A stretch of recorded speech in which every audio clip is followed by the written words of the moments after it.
예, 오늘 세대역 진리, 우리 성경의 숫자들. 지금 우리가 여러 주에 걸쳐서 우리가 좀 숫자들을 공부하는데요. 이제 오늘은 이 숫자들의 마지막 시간입니다. 네. 사실 뭐 모든 숫자들마다 다 의미가 다 있는 건 아니에요. 그러니까 우리가 성경에서 여러 용례들을 통해 이런 특정한 숫자들의 어떤 의미가 있다 보니까 우리가 오늘 이 숫자들을 그동안 몇 주간에 걸쳐 공부한 것이고요. 뭐 이제 나머지 숫자들은 솔직히 우리가 다 그 의미가 뭔지는 모르죠. 하나님께서 또 의도를 담겨놓으신 게 있을지 모르지만 우리가 알고 있는 한계는 거기까지. 그러니까 우리는 우리가 알고 있는 데만 살펴보는 것이에요. 그렇죠? 그래서 오늘 이제 성경에 있는 숫자들을 마지막으로 한번 살펴보겠습니다. 자, 먼저 거기 보시면 오늘 살펴볼 먼저 숫자는 13입니다. 13이라고 하죠. 거기 나와 있다시피 13이라는 수는 저주의 수다. 이렇게 정의를 내렸는데요. 이것은 분명한 어떤 근거가 있기 때문에 이렇게 내용을 이렇게 제시해 놓은 겁니다. 자, 첫 번째 보세요. 숫자 13의 의미를 정의하기는 어렵지 않다. 성경에서 이 숫자가 등장하는 사례의 85%는 나쁜 어떤 것을 언급하고 있다 이거죠. 좀 이렇게 미신을 이렇게 신봉하는 사람들은 우리나라 같은 경우는 숫자 4를 싫어하잖아요. 죽을 사다 이거죠. 네. 하지만 성경에서는 그런 의미는 없어요.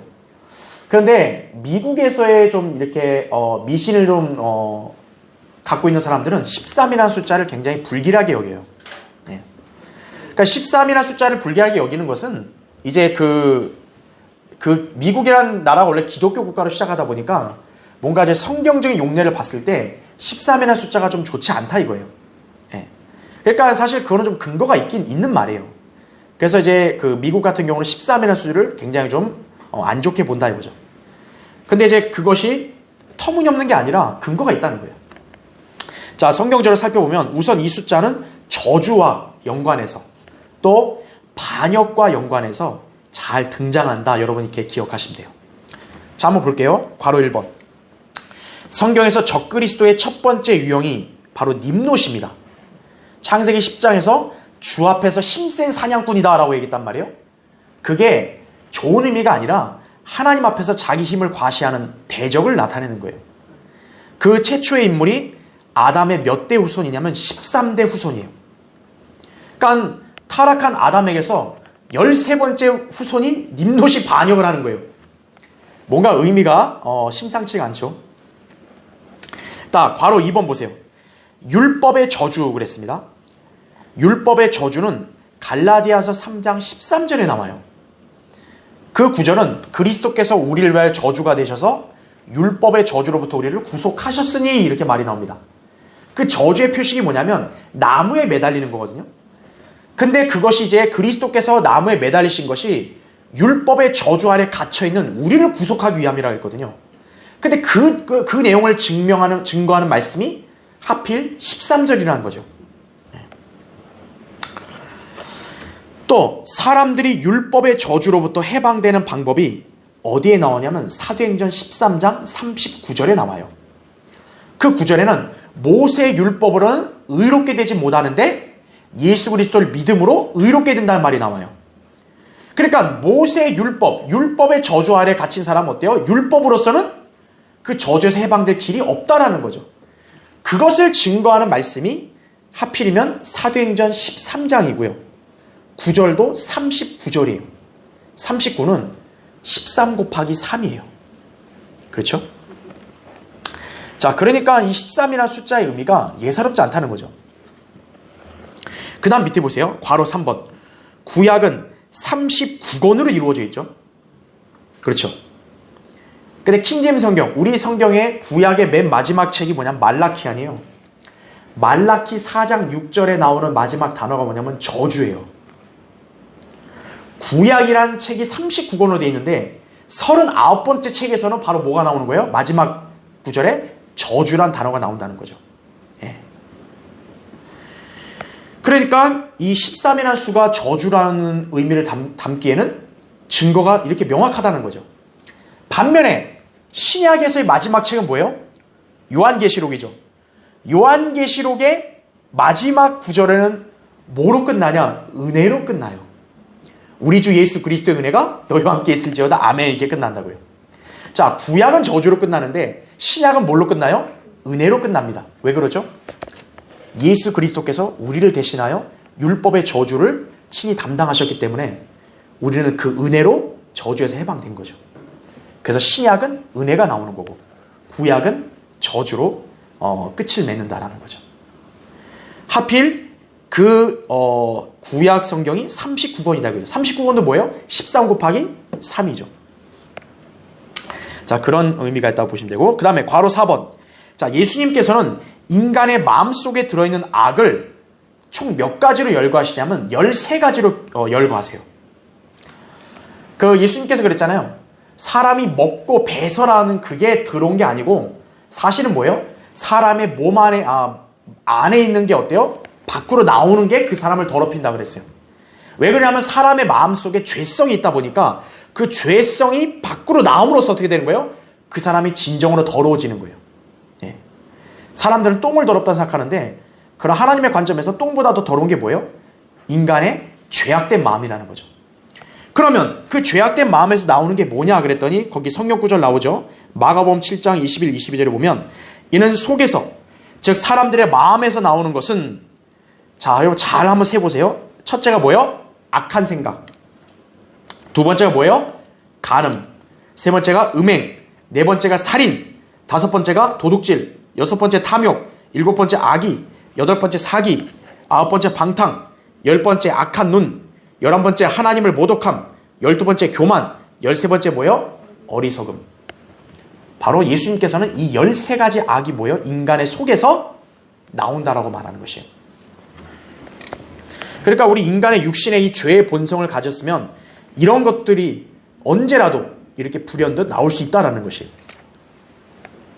그것도 역시 악도 13가지로 얘기하죠. 그렇죠? 그 다음에 괄호 5번. 레위기에서 불결한 짐승들, 그 율법에 있는 유대인들 어때요? 불결한 짐승들을 먹으면 안 되잖아요. 그 목록들을 보면 그 수가 총 26번이 나옵니다. 26번은 13 곱하기 또 2죠. 그죠? 그 다음에 여섯 번째 6번 보시면 마가복음 1장 13절에서는 사탄이 등장을 해요. 왜 하필 13절이냐 이거죠. 그렇죠? 괄호 7번 고린도서 11장 24절에 따르면 율법을 어겼을 경우 40에서 하나 뺀 곧 39대의 매를 맞게 돼요. 그렇죠? 예. 신명기 25장인가요? 거기에도 나오잖아요. 이렇게 매를 때리는데 40대를 넘기지 말라 그랬거든요. 그러니까 유대인들이 어때요?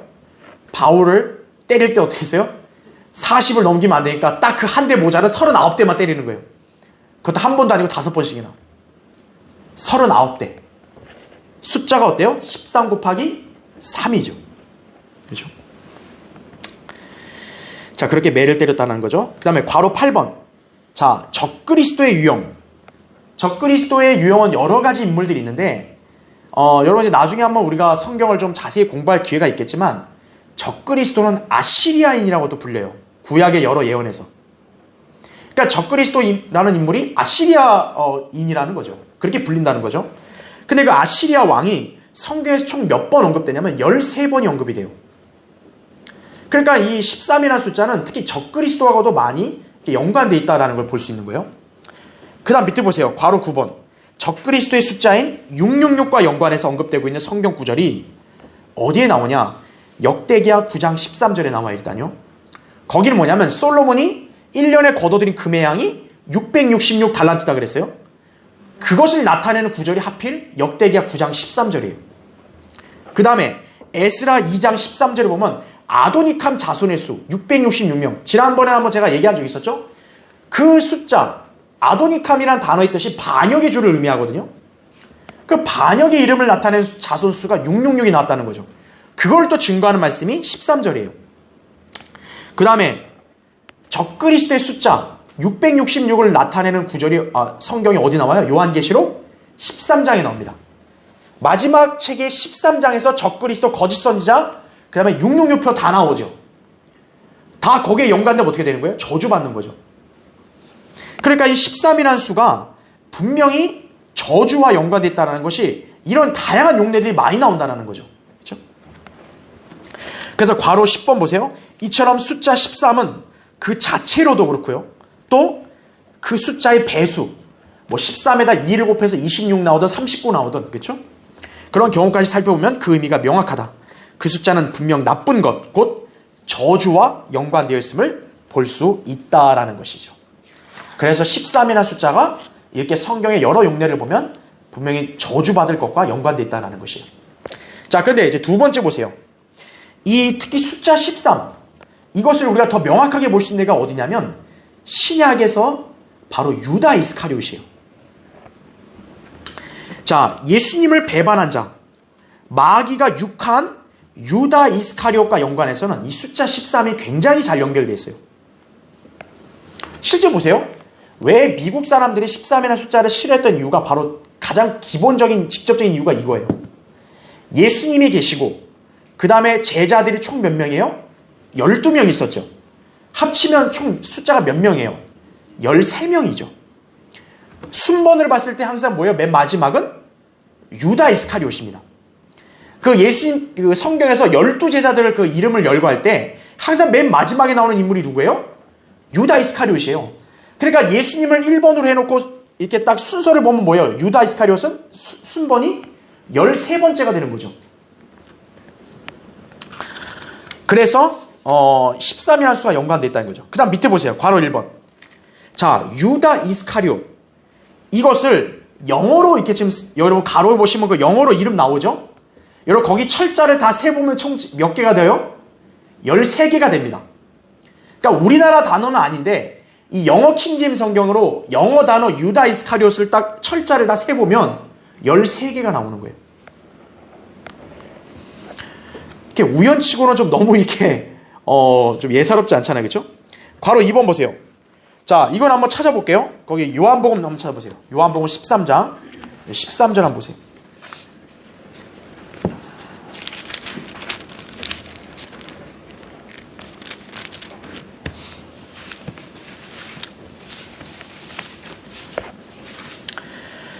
자, 요한복음 거기 13장 제가 10절부터 한번 읽을게요.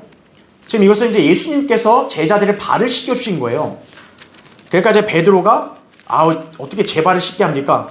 예수님이 내가 네 발 안 씻으면 너 나랑 무관하다 그러니까 몸까지 다 씻어주지 그러잖아요. 그때 예수님이 하신 말씀이에요. 10절 보세요. 예수께서 그에게 말씀하시기를 이미 목욕한 사람은 발밖에 씻을 필요가 없으니 그는 온몸이 깨끗함이라. 너희는 깨끗하나 다 그런 것은 아니니라고 하시더라 이거죠. 왜 발만 씻겨줬냐? 이미 목욕을 해서 너희들은 몸은 깨끗하다 이거예요. 이제 필요한 것은 뭐예요? 구원받은 사람은 발만 씻으면 된다는 거죠. 그러니까 제자들은 이미 목욕했기 때문에 너희들은 발만 씻으면 된다 이거죠.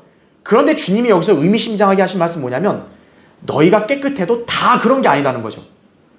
그 말은 목욕을 안 한 사람이 있다는 거예요. 누구죠? 그가 바로 유다 이스카리옷이에요. 그 밑에 보세요. 11절. 이는 주께서 자기를 배반할 자가 누구인지 아심이라 이거죠.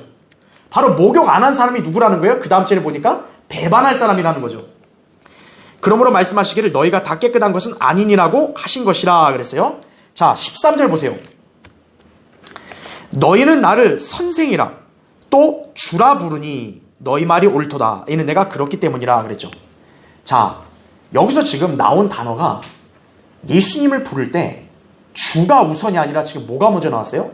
선생이라 나왔습니다. 제자들은 예수님을 다 주님이라 부르는데 유독 제자들 중에서 예수님을 한 번도 주님으로 부르지 않은 사람이 있어요. 바로 유다 이스카리옷이에요. 그러니까 지금 이 구절은 유다 이스카리옷을 겨냥한 거예요. 너희는 나를 선생이라 또 주라 부른다 이거죠. 그러니까 다 맞는 말이에요. 맞는 말인데 주라 불러야 될 제자들 중에서 주라고 안 부르고 꼭 선생으로만 부르는 사람이 있다는 거죠. 바로 유다 이스카리옷이에요. 왜냐하면 그는 한 번도 예수님을 주님으로 믿은 적이 없기 때문이에요. 예. 그 자가 바로 목욕하지 않은 사람, 구원받지 않은 사람이라는 거죠. 그러니까 이 13절을 보니까 유다 이스카리오에 해당되는 말씀 아니에요? 이게 지금, 그렇죠? 그러니까 그 구절이 하필 뭐예요? 요한복음 13장 13절이다 이거죠. 특히 요한복음 13장은 뭐가 나오냐면 13장 2절에 보니까 마귀가 유다 이스카리오 마음속에 주를 배반할 생각을 넣었다라고 말씀이 나와요. 그러니까 요한복음 13장은 유다 이스카리옷이 배반할 영이 딱 주어지고 배반을 하는 내용이 나오는 거예요. 하필이면. 바로 13이 유다와 연관되어 있다는 거죠. 반역, 배반, 저주, 그쵸? 다 그렇게 볼 수 있다 이거죠. 자, 그래서 자, 그리고 또 이제 설명드릴게. 지금 요한복음 13장 13절 봤잖아요. 이거를 영어 킹제임스 성경 기준으로 하면요, 영어 단어가 총 몇 개냐면 13개예요. 그리고 글자도 총 몇 개냐면 39글자가 나와요. 요한복음 13장 13절이 하필이면. 그래서 13이라는 수가 유다 이스카리ot과 연관이 되어 있다는 것이에요. 자, 밑에 보세요. 괄호 3번. 적그리스도는 요한계시록 13장에 나타난다 이거죠. 요한복음 13장에 유다가 배신하는 게 나오고, 요한계시록 13장에 또 적그리스도가 나오고, 분명히 의미가 있는 거죠. 그리고 숫자가 666이 나오더라 이거죠. 자, 그렇게 해서 이게 유다 이스카리ot과도 연관되어 있다는 거죠. 밑에 세 번째 보세요. 자, 숫자 13. 또 13이 한편으로 누구하고도 연관되냐면 바울과 연관되어 있어요. 왜 그럴까요? 바울은 사도 순번으로 하면 몇 번째예요? 13번째죠. 네. 그리고 바울은 히브리서를 빼면 교회 시대에 해당되는 서신을 총 몇 개 썼어요? 13개 서신을 썼습니다. 그런데 베드로가 뭐라고 얘기하냐면은 이 바울 서신을 사람들이 억지로 풀다가 스스로 멸망에 빠졌다고 그렇게 말씀하고 있어요. 베드로서 3장 16절에 보면 베드로가 말하기를 바울 서신, 우리 형제 바울이 썼는데 사람들이 그걸 억지로 풀다가 뭐예요? 멸망에 이르렀다라는 거죠. 바로 사람들이 잘못 해석하고 적용시켜서 어때요? 멸망에 이르게 한 바울 서신이 총 몇 권이라는 거예요? 13권이라는 거죠. 그렇게 또 연결해 볼 수 있는 거고요. 그 다음 마지막 네 번째 보시면 성경에서, 자, 항상 우리가 성경 공부할 때도 제가 한번 말씀드렸죠. 첫 언급의 법칙. 성경에서 맨 처음 나온 의미가 중요하다 그랬죠. 왜냐하면 그 뒤로 의미가 이어지기 때문에 그래요. 쉽게 말하면 목자는 성경에서 거의 좋은 의미로 많이 쓰여요. 왜 그러냐면 성경에 처음 나온 게 아벨이 목자 아니에요. 그렇죠? 자, 그런 의미로 본다면 이 13이라는 수가 처음 나온 것도 한번 봐야겠죠. 자, 성경에서 13이 처음 등장한 게 창세기 14장 4절에 등장해요. 근데 그 구절은 어떤 내용이냐면 반역한다는 내용이에요. 하필이면 13년째 반역하냐고요. 크돌라오멜을 섬기다가. 그죠? 그래서 이 숫자의 의미는 성경적으로 명확하게 파악할 수 있다 그죠. 저주, 반역, 바로 이런 나쁜 의미를 갖고 있다라는 거죠. 그러니까 사실 숫자에 대한 어떤 광신이 있다면 13을 꺼려야 되는 거예요. 우리나라처럼 4를 꺼리고 이러면 안 되고 13을 꺼려야 되는 거예요. 원래가 사실은요. 근데 우리는 뭐 그런 미신적으로 믿는 게 아니고 그냥 하나님 말씀에 따라서 이런 내용이 이게 있다라고 의미를 우리는 그냥 규정할 뿐인 거죠. 그렇죠? 자, 밑에 이제 그래서 13 숫자는 그렇게 기억하시면 되고 40을 보겠습니다. 자, 40이라는 숫자는 여러분도 성경을 많이 읽다 보면 40이라는 수는 굉장히 많이 나와요. 40일, 뭐 40년 이런 말 많이 나오잖아요. 이것은 시험의 숫자다 이렇게 보시면 됩니다. 밑에 보세요. 첫 번째 숫자 40 비교적 간단한 숫자인데 이는 성경에서 그 수가 시험 또는 어떤 시험의 기간을 주로 나타내기 때문에 그래요. 자, 성경에서 이 숫자가 나오는 곳에는 항상 시험과 연관된 문맥이 있다 이렇게 보시면 돼요. 밑에 보세요. 괄호 1번. 자, 역시 성경에서 처음 등장하는 걸 봐야겠죠. 40이라는 숫자가 단독으로 처음 등장하는 경우가 어디냐면 창세기 7장 4절에 처음으로 단독으로 나와요. 다음 페이지 보세요. 근데 거기가 그 구절이 뭐냐면 노아의 홍수로 인해서 40일 낮과 밤이 어때요? 땅에 비가 내린다는 말씀이에요. 그게 하필 40이라는 숫자가 뭡니까? 노아의 홍수와 연관되어 있죠. 그렇죠? 자, 그러니까 어떤 시험의 기간인 거죠. 괄호 2번. 에서, 이제 이삭의 아들이죠. 에서가 문제를 일으키고 잘못된 아내를 얻은 나이가 몇 살이냐면 40세예요. 반면에 이삭은 어때요? 이삭이 리브카를 아내로 맞이한 나이는 역시 40세입니다. 그렇죠? 예. 그러니까 한 사람은 어때요? 그 시험의 기간을 잘못 선택한 거고 한 사람은 시험의 기간에서 이제 잘 견뎌서 현숙한 올바른 아내를 맞은 거고 그렇죠? 괄호 3번. 모세는, 자, 특히 이 40이라는 숫자는요, 여러분 모세하고 참 많이 이렇게 연관이 자주 나오는데, 이집트에서 모세는 40년 보냈죠. 그러다가 이제 그 도망을 쳐서 광야에서 또 40년 그렇게 거주하죠. 그래서 마침내 80세가 돼서 어때요? 모세가 부르심 받잖아요. 여러분 궁금하지 않으셨어요? 왜 하나님께서 모세를 하필 80세에 부르시냐고요? 왜 광야에서 모세는 40년간 그렇게 광야 생활을 한 다음에 부르셨냐 이거예요. 그냥 60대에 부르시면 안 됐습니까? 왜 그렇죠? 모세가 장차 이스라엘 백성을 광야로 데려가서 몇 년을 함께 있어야 돼요? 40년을 이스라엘 백성을 인도해야 되는 거예요. 그걸 위해서 어때요? 하나님께서 40년을 똑같이 광야 생활 훈련시킨 거예요. 모세를. 40이다. 그죠?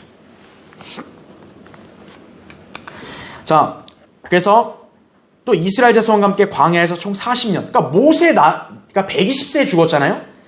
모세의 인생이 딱 40으로 3분기가 되는 거예요. 40은 이집트 왕자 생활, 40은 광야 혼자 생활, 40은 이스라엘 백성 이끈 생활. 그렇게 나뉘는 거죠. 또한 그는 모세는 그 시내 산에 있을 때요, 40일 낮과 40일 밤을 금식했다고요. 네. 출애굽기 24장 18절에 이렇게 나오죠.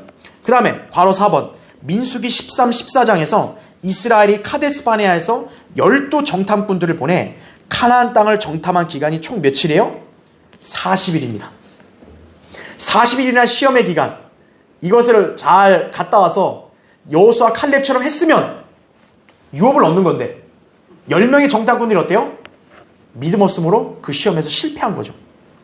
그래서 결국 어떻게 됐어요? 이스라엘 백성이 그 10명의 정탐꾼 말을 신뢰하는 바람에 40일 정탐한 그 날수를 1년으로 환산해서 어때요? 40년간 광야에서 방황한 다음에 다 죽게 한 거예요. 믿음 없는 사람들을.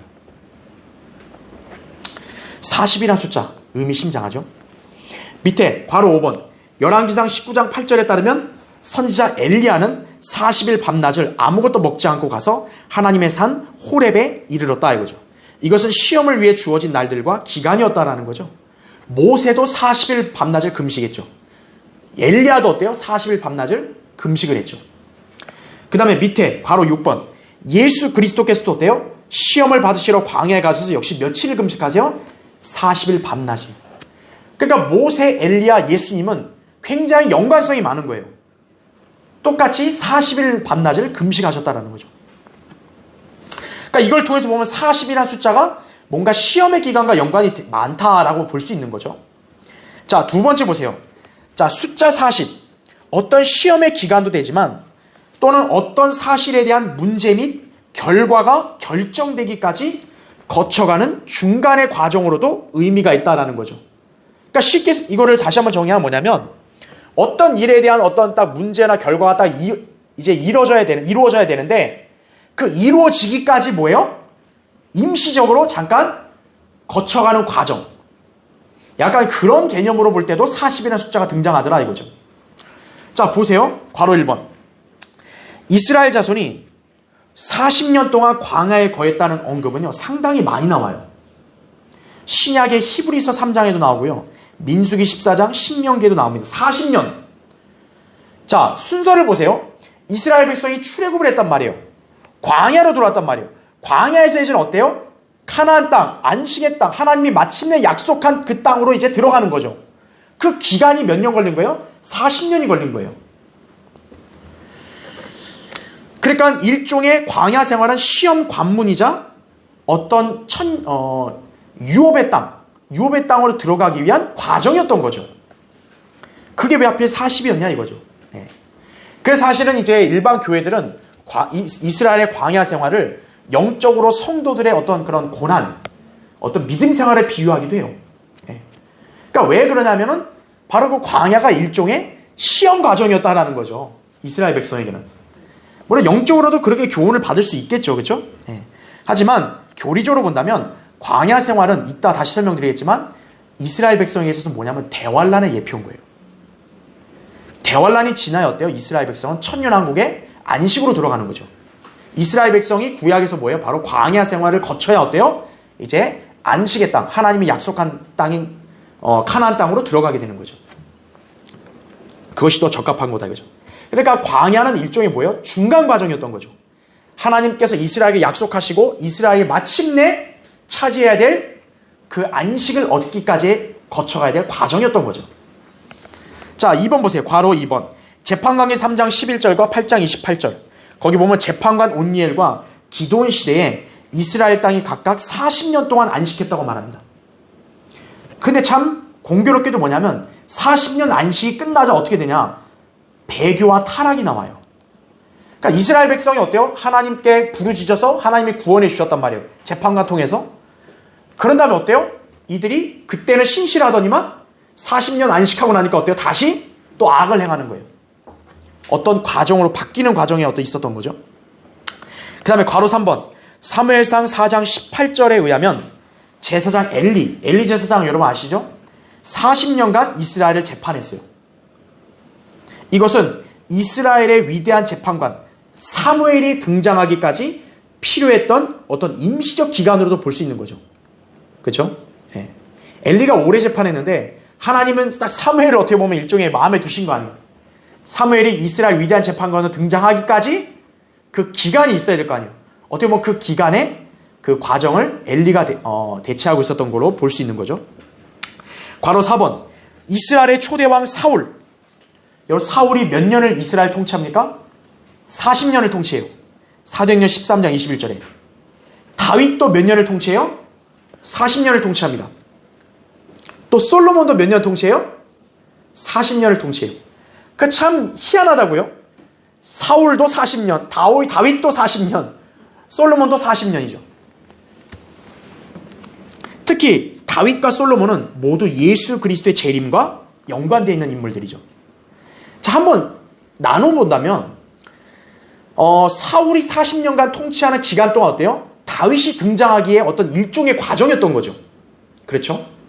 왜냐하면 다윗은 하나님 마음에 이미 딱 내정된 합한 왕이었던 건데 그 왕이 일단 등장하기 전에 뭐예요? 일종의 불법적인 왕이 먼저 등장해서 그 임시적 기간을 채운 거죠. 그리고 다윗의 40년은 또 어떻습니까? 왕국의 기틀을 다 다져놓고 이제 어때요? 이스라엘 백성이 천년왕국의 안식을 예표로 할 수 있는 그런 황금 시대를 여는 솔로몬의 통치 기간이 오기까지의 과정이라고 볼 수 있겠죠. 다윗의 40년은. 솔로몬의 40년. 어떻게 보면 이제 이스라엘이 번성한 그 기간인 거죠. 하지만 솔로몬이 어때요? 배교함으로 인해서 이제 그것이 끝나버린 거죠. 그러니까 각자를 이렇게 나눠서 본다면 어떤 그런 연결고리가 있는 거고. 그렇죠? 그런데 이제 예언적으로 볼 때는 다윗과 솔로몬은 다 주님의 재림과 연관된 인물들이란 말이에요. 그래서 이 40이라는 숫자가 그리스도의 재림과도 연관이 있다 이렇게 볼 수 있는 거예요. 예. 그러니까 재림과 연관해서 일종의 이런 숫자가 또 이렇게 우리가 또 의미를 한번 같이 연결해 볼 수 있는 거죠. 자, 밑에 보세요. 세 번째, 결론적으로 숫자 40은 시험이나 검증의 기간 또는 어떤 특정한 상황에서 하나님께서 어떤 일을 수행하시기 전에 중간 과정으로 두시는 일종의 임시 기간으로서의 의미가 있다라는 거죠. 네. 우리가 보면 어때요? 시험의 과정을 거치고 나면 뭔가 있잖아요. 그렇죠? 그러니까 그 시험을 뜻하는 이 숫자가 바로 그런 의미로 볼 수 있다라는 거죠. 어떤 그 기간을 거치고 나면 이제 뭔가가 나에게 이루어질 수 있는 그것이 이제 내가 잘 거치면 복이 되는 거고 만약에 그걸 내가 실패하면 뭐가 되는 거예요? 저주가 되는 거죠. 네. 자, 그렇게 볼 수 있겠습니다. 자, 네 번째, 한편 성경에는요 40이라는 숫자가요 단독으로 등장하는 것도 있는데 7과 40이 함께 묶여 등장하는 경우가 굉장히 많아요. 하나 예를 든다면 일례로요 다윗이 40년 통치했다 그랬잖아요. 근데 다윗의 통치 기간을 성경에 설명할 때 그냥 40년 통치했다 말하지 않고 헤브론에서 7년 6개월 그 다음에 예루살렘에서 33년 이렇게 얘기합니다. 그러니까 40이라는 숫자를 또 어때요? 7과 함께 또 연관을 많이 시키죠. 자, 그래서 사실은 이 의미에 대해서는 좀 정확하게 말하기는 좀 약간 애매한 부분이 있는데 자, 예언적으로 한번 이걸 적용해 보자고요. 자, 7과 40이 함께 나왔어요.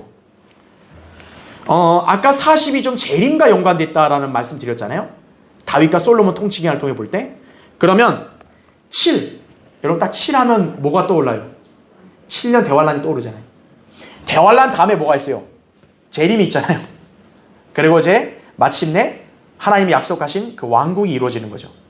그 왕국이 이루어지기 일종의 시험 기간이 뭐예요? 대환란이죠. 대환란 때 믿음을 지켜야만, 그 시험을 견뎌내야만 어때요? 그 사람들은 천년왕국으로 들어가는 거죠. 만약 대환란 때 실패하면 어떻게 돼요? 그 사람들은 구원을 잃어버리는 거죠. 그러니까 대환란과 어떤 재림의 연관성으로 예언적 진리를 생각해 본다면 7과 40이 묶이는 것은 그냥 우연이라고 보기에는 좀 이렇게 무리가 있다는 거죠. 뭔가 의미가 있다는 거예요. 왜 성경에서는 하필 7과 40이 자주 묶이냐 이거예요. 바로 이런 예언적 진리를 우리에게 가르쳐 주는 것이 아니냐, 이렇게 볼 수 있겠습니다. 자, 그래서 이렇게 우리가 40이라는 숫자까지 다 봤고요. 이제 마지막 1000입니다. 여러분 1000은 뭐 하도 얘기했기 때문에 굳이 뭐 따로 여기서 설명을 자세히 할 필요 없겠죠. 시대들을 나누는 구분점의 수가 되겠죠. 자, 첫 번째 보시면 성경에서 제시되고 있는 것처럼 이 숫자는 하나님의 경륜과 연관된다 이거죠. 베드로서 3장 8절에 사랑하는 자들아, 주께는 하루가 1000년 같고 1000년이 하루 같은 이 한 가지를 잊지 말라, 이렇게 말씀하죠. 그래서 밑에 괄호 1번 보시면 하나님께서는 6일간 재창조하셨죠. 그 다음에 7째 날에는 창조 사역을 이제 멈추시고 어때요? 쉬셨죠.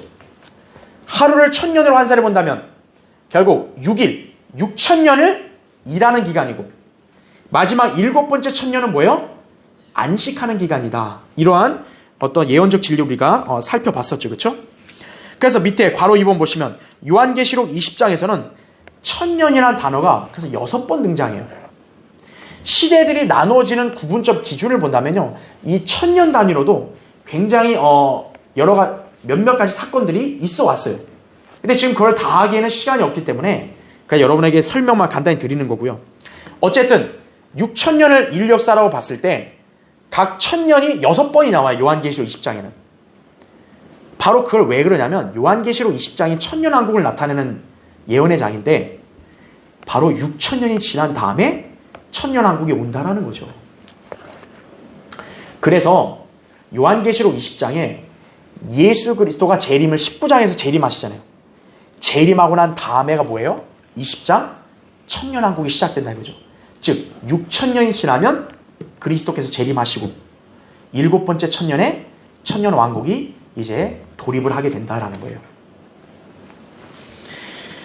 그래서 요한계시록 20장에 천년이란 말이 6번 나온 이유가 바로 그거예요.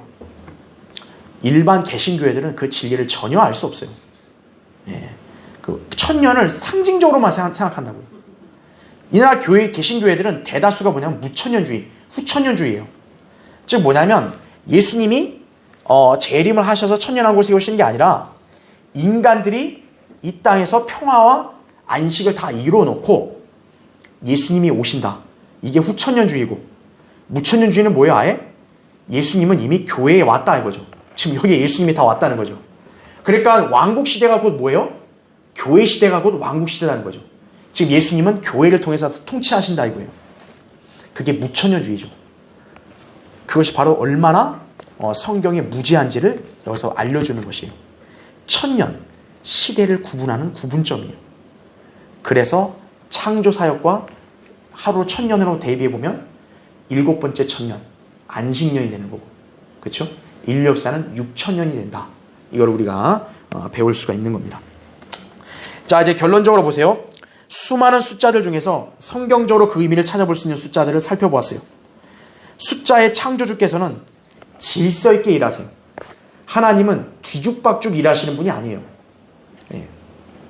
그러니까 교회는요, 신약성경에서 말씀하잖아요. 모든 일을 품위 있게 하고 질서 있게 하라고 그러시죠. 예. 개신교회들처럼 막 시끌벅적하고 기타 치고 소리 지르고 이러면 아니에요. 자기들 멋대로 예배드리는 게 아니에요. 하나님은 품위와 질서를 갖고 일하시는 거예요.